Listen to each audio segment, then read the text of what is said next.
problema, merong sagot na kay saya. Sa simpleng bagay may diskarte, laging handa, thinking everything. Kahit anong hamon, hindi uurong makista, tuloy-tuloy lang to. Dito sa vlog, sama ka na. Abot ang pangarap, basta pwede ka. Maski TV ka na ng akiray, thinking everything, walang imposible. Sa channel, ikaw ay inspired, kaya natin to. Ayan, magandang araw guys. Meron ditong dinala ng customer, binaklas niya na.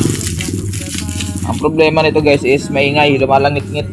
Hindi ko na tinisting sa ano, ayan o. Ayan o. Ayan o. Maalog. Ayan o, maalog yung kanya shafting sa busing. Baka kumalas yung busing o tingnan natin. Ayan o.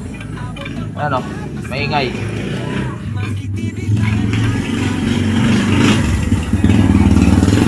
Baklasin para malaman kung anong problema. Ganyan na yung mga tornilyo.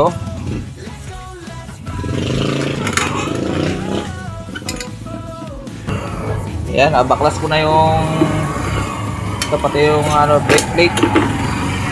Tatanggalin na lang natin to.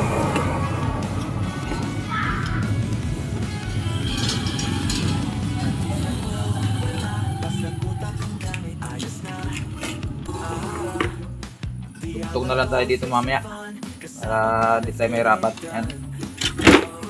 Okay, bibiyakin natin to. Naka-rivets kasi to, naka-rivets. Bibiyakin natin para mapalitan natin palitan na lang natin ng tornilyo mamaya kung di natin may babalik yung rivets. Stand by. So ito guys, na baklas na natin. So ito may tama talaga to, at saka ito may tama na rin. Ito, may reserva ako dito kaya hindi ako nagtatapon basta-basta nagpapakalakal na to kasi minsan kailangan. So ito, pag ilagay ko rito, maluwag talaga, sira na tong shafting. Agewang oh. Yan. So ito na lang gagamitin natin. Ayan, para hindi na tayo mahirapan. Or ito na ilagay natin. Ito talaga pagkasama eh. Ito na lang siguro. Ito na nalagay natin. Ito na lang. Para magkaasawa kasi siya oh.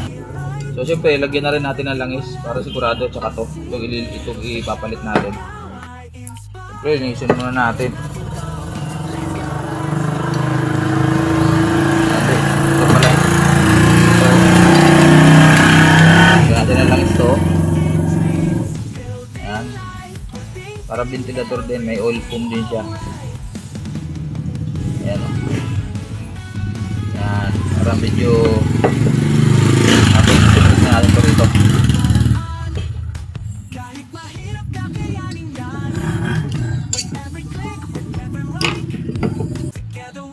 Uy.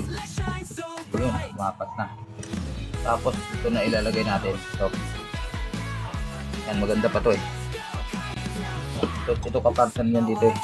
So lihain lang natin ito na konti para matanggal yung konting ito. Tapos ito siyempre lagyan din natin ng langis. Ito na yung atin.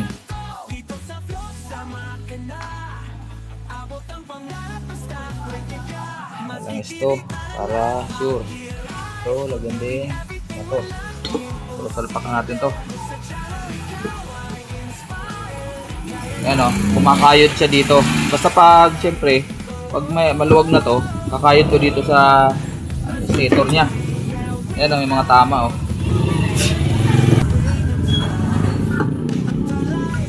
Yan, tapos ito salpak natin.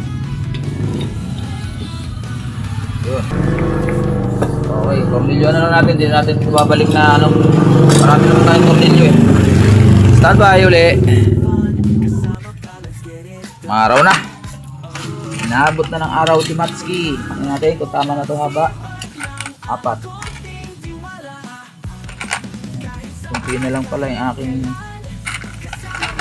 6 by 6x45.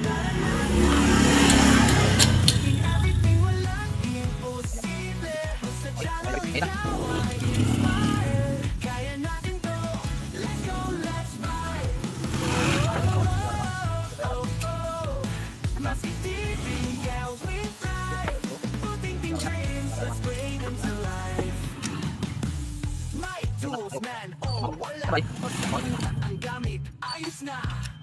DIY goals, sticks and fun. Kasama ka, let's get it. Di kailangan ng bongga. Himala to, walang nagpatugtog. Bira dito walang patugtog. Okay na. Ha? Medyo maganit. Kunti pokpok. Yun, dapat prevailing siya. Yan. Okay. Okay, so ito naman ilagay natin. Salpak na natin dito. Ay, salpak natin. Ito. Tapos ulit.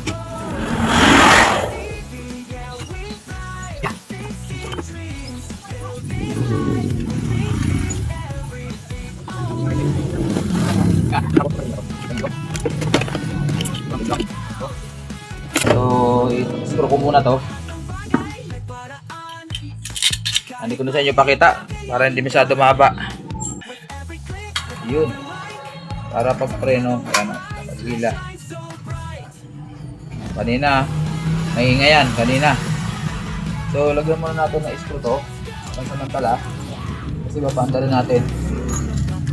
So, testingin muna natin. Pwede namang walang timer to, pagdidikitin lang to. Ito. Pagdidikitin lang to. Pero lagyan na rin natin para makita natin. So ito, kumuha muna tayo ng temporaring bago to. Para matesting na natin. So,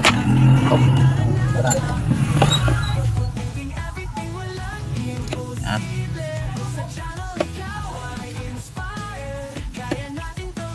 Okay. Okay, paano muna natin to. Yan. Tapos dito. Tamantal lang naman guys. So, mas kintik na lang lagyan natin. Patanggal din natin mamaya. Binaklas ni Sir yung kanyang dahil maingay daw. Ayun, maingay talaga. Sira yung bushing, saka shafting. Yung shafting medyo pwede pa, pero pinano ko na rin ng reserva ko kasi mamaya mag-backjump pa tayo. So, ito muna, temporary din yung ating knob. So, hindi natin pihitin dahil ito kailangan nakaano to. Hawakan na lang natin. So, saksak muna natin to dito sa ating